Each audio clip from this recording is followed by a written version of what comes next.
Tashkent files, Kashmir files और अब Bengal files. कि मुझे ये बताइए कि विश्व के इतिहास में, मानवता के इतिहास में कौन सा ऐसा वो समुदाय है, कौन सी ऐसी वो कम्युनिटी है जिसको सबसे ज़्यादा लंबे वक्त तक जिसको प्रताड़ित किया गया। बॉलीवुड की फिल्मों ने, गदर जैसी फिल्म इतनी महान, अच्छी, बढ़िया फिल्म है, पर दिखाया उन्हें पंजाब का साइड है। पर जो पूरा का पूरी लड़ाई जो पार्टीशन की हुई थी, जिसके कारण पार्टीशन हो, वो है बंगाल। हमने कश्मीर फाइल्स बनाई, अब बंगाल फाइल्स बना रहे हैं, तो किस तरीके के चैलेंजेस आते हैं आपके सामने? जॉन अब्राहम ने भी हाल ही में बोला। अरे यार, जॉन अब्राहम को छोड़ो ना, वो हिस्टोरियन है क्या, क्रिटिक हैं क्या? वो उन्होंने बोल दिया होगा ऐसे, उनको मारो गोली, तुम किसी और की बात। एक अगर ब्लैक बच्चा है तो स्लेवरी के बारे में जानता है, लेकिन आप हिंदू हैं उपाध्याय नाम से, लेकिन आप जो हैं इस बात को नहीं जानते थे कि 1200 साल दुनिया में सबसे ज़्यादा प्रताड़ना हमारी हुई। सर, हाल ही में आपने अपने आप को हिंदुओं की आवाज़ और सिनेमैटिक साइकियाट्रिस्ट बताया था, इसके बारे में सर? नहीं, मैंने हिंदुओं की आवाज़ नहीं, मैंने कहा जैसे कि आपकी ये श्रृंखला चल रही है, ताशकंद फाइल्स, कश्मीर फाइल्स और अब बंगाल फाइल्स, ऐसी और कितनी फाइल्स आना बाकी हैं? जो लोग अपने इतिहास को नहीं जानते और अपनी आने वाली जनरेशन को इतिहास नहीं बताते, फिर वो जनरेशन आगे जाके उसी इतिहास को फिर से दोहराती। इसीलिए मैं कहता हूँ, never again panning of a trailer by anybody. नमस्कार, मैं हूँ विशाल उपाध्याय और आप देख रहे हैं India TV. Tashkent files, Kashmir files और अब बंगाल फाइल्स, ये सारी फाइल्स के पीछे एक नाम है और वो नाम है विवेक अग्निहोत्री। आज हमारे साथ बात करने के लिए मौजूद हैं विवेक अग्निहोत्री जी। सर, बहुत बहुत स्वागत है आपका। सबसे पहले प्लीज़ बंगाल फाइल्स के बारे में कुछ बताइए। दीजिए कि द बंगाल फाइल्स के बारे में बताने से अच्छा है मैं आपसे एक दो सवाल पूछूंगा और आपको स्वयं समझ में आ जाएगा फिल्म की, आपके दर्शकों को भी आ जाएगा। मैं आपसे एक सवाल ये पूछता हूँ कि मुझे ये बताइए कि विश्व के इतिहास में, मानवता के इतिहास में कौन सा ऐसा वो समुदाय है, कौन सी ऐसी वो कम्युनिटी है जिसको सबसे ज़्यादा लंबे वक्त तक जिसको प्रताड़ित किया गया, जिससे स्लेवरी कराई गई और जिसके राइट छीन लिए गए? बताइए। मुझे लगता है ऑब्वियसली आप जिन विषयों पे मूवीज़ बनाते आए हैं, चाहे वो कश्मीर फाइल्स की बात हो, हिंदू कम्युनिटी। आप अंदाज़ लगा रहे हैं, आपको आज के पहले ये बात पता थी?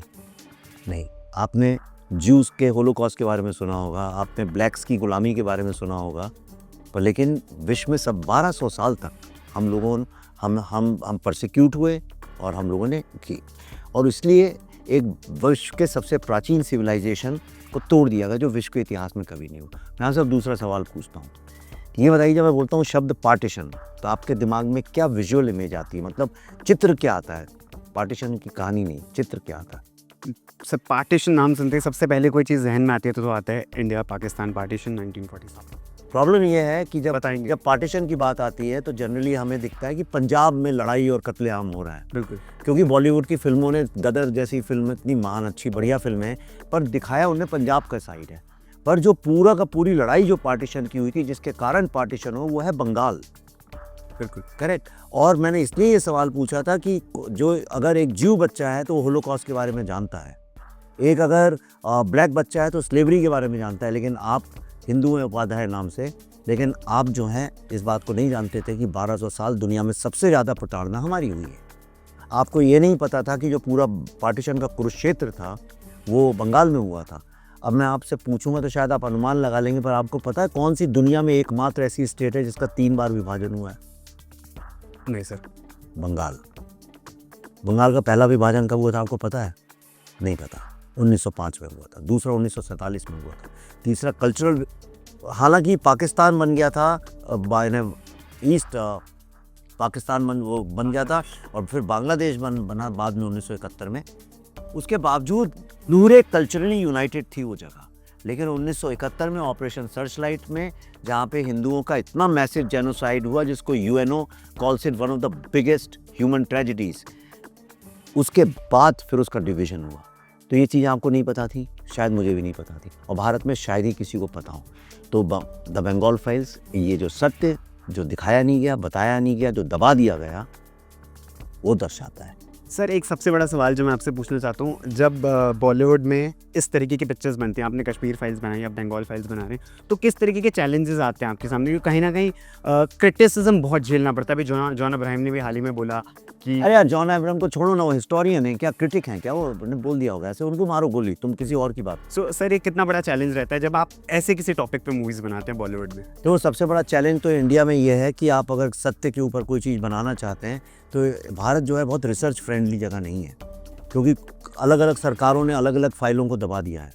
और उसकी इन्फॉर्मेशन निकालना बहुत बड़ा चैलेंज है। दूसरी बात यह है कि बिना स्टार्स की फ़िल्म को आप पब्लिक तक कैसे लेके जाएं, पब्लिक कैसे उसको देखे, ये एक बहुत बड़ा चैलेंज है हमारे यहाँ, क्योंकि हमारे यहाँ फ़िल्मों को एज एन आर्ट नहीं कभी प्रेजेंट किया गया। और इस तरह की फ़िल्मों के लिए पैसा भी बहुत कम होता है, बहुत ही कठिनाई से, बड़ी मुफलिसी में बनाना पड़ता है इनको, इसलिए बहुत संघर्ष, त्याग और बहुत ही एक कठिन दौर से गुजरना पड़ता है। तो सबसे बड़ा चैलेंज इनका ये है। सर, हाल ही में आपने अपने आप को हिंदुओं की आवाज़ और सिनेमैटिक साइकियाट्रिस्ट बताया था, इसके बारे में सर? नहीं, मैंने हिंदुओं की आवाज़ नहीं, मैंने कहा वो तमाम हिंदू जो ये दर्द व्यक्त करना चाहते हैं, उनकी आवाज़ ये फिल्म में है। और दूसरा साइकेट्रिस्ट मैंने बोला था, एक हल्के फुल्के तरीके से बोला था, नहीं पर बात भी सही है। वो ये है कि आप जो एक इतनी जनरेशन्स का ट्रॉमा चला आ रहा है, पार्टीशन का ट्रॉमा अभी तक चला आ रहा है, अगर आप उस ज़ख्म को एड्रेस नहीं करेंगे तो वो हमेशा चलता रहेगा। और यही कारण है कि भारत में इतनी कम्युनल वायलेंस है। तो उसको एड्रेस करने के लिए सबसे पहले उस जख्म को एक्नॉलेज करना पड़ता है। तो when you acknowledge the trauma, तभी वो हील होता है। तो मैंने कहा ये जो फिल्में लोगों को हील करेगी, देखा जाए तो उस तरह से एक सिनेमैटिक साइकेट्रिस्ट का काम कर रहा हूँ मैं। सर, क्योंकि जैसे कि आपकी ये श्रृंखला चल रही है, ताशकंद फाइल्स, कश्मीर फाइल्स और अब बंगाल फाइल्स, ऐसी और कितनी फाइल्स आना बाकी हैं? नहीं, मैंने एक ट्रिलॉजी अनाउंस की थी 2012 में, और ये उसी ट्रिलॉजी मतलब 3 फिल्मों की कड़ी जो विश्व के बहुत कम डायरेक्टर्स ने बनाई है, बहुत ही कम डायरेक्टर्स ने बनाई है। इंडिया में से 2 ही लोगों ने बनाई है, सत्यजीत रे ने और मणिरत्नम ने। लेकिन अनाउंस करके शायद मणिरत्नम साहब ने भी नहीं बनाई। वो एक बनी तो फिर दूसरी बन गई, फिर तीसरी। मैंने तो अनाउंस की थी मैं ये 3 फिल्में बनाऊँगा एक कड़ी के साथ। तो ये बस ख़त्म हो गई है कड़ी। इसका एक सेकंड पार्ट प्लान्ड है, क्योंकि स्क्रिप्ट बहुत लंबी हो गई थी। अगर ये फिल्म आप लोगों का प्यार और स्नेह मिला तो दूसरा पार्ट भी आएगा, एक ऐसा सत्य जो शायद हम जानते भी नहीं हैं। सर, दिल्ली राइट्स पे कोई? नहीं, मैं अभी कुछ दिल्ली राइट्स, क्योंकि मेरा नहीं, दिल्ली राइट्स पे काफ़ी काम हो भी गया। मैं वो उन सब्जेक्ट पे नहीं काम करता हूँ जिस पे ऑलरेडी हो गया है, तो मैं इसलिए अभी दिल्ली राइट्स पे एक फिल्म बनी तो है, वो आ रही है वो। सर, जाते जाते बस एक दर्शकों को क्या मैसेज देना चाहेंगे बंगाल? मैसेज मैं तो इतना देना चाहूँगा कि 5 सितंबर को आप इसे अकेले ना देखें।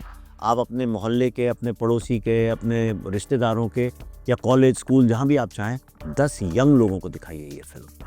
इससे बड़ा धर्म और पुण्य का काम कोई होगा नहीं, क्योंकि जो लोग अपने इतिहास को नहीं जानते और अपनी आने वाली जनरेशन को इतिहास नहीं बताते, फिर वो जनरेशन आगे जाके उसी इतिहास को फिर से दोहराती है। इसीलिए मैं कहता हूँ never again to genocide, never again to the partition of India, और partition of minds, partition of souls, and never again banning of a trailer by anybody. बहुत बहुत धन्यवाद सर हमसे बात करने के लिए। All the best for the Bengal fight. Thank you पादा जी, थैंक यू।